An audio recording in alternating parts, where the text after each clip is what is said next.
నిజామాబాద్ జిల్లా సిరిపూర్ మండలం వేంపల్లి వద్ద కారు అదుపు తప్పి కల్వర్టును ఢీకొనడంతో ఒక్కసారిగా మంటలు అంటుకున్నాయి. ఈ ప్రమాదంలో కారు పూర్తిగా కాలిపోయింది. చింతల మానేపల్లి మండలం రవీంద్రనగర్లో నివాసముండే వాసుదేవ చక్రవర్తికి చెందిన హుండాయ్ కారులో తన బంధువులను కాగజ్నగర్ రైల్వే స్టేషన్లో దింపి తిరిగి వస్తున్న క్రమంలో రాత్రి 2:30 సమయంలో ఈ ఘటన జరిగింది. కారు యజమాని అయిన వాసుదేవ్ కు గాయాలయ్యాయి.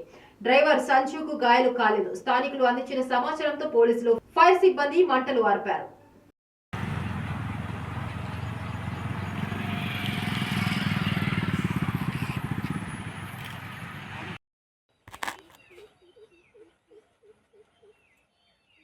Yes, 2879.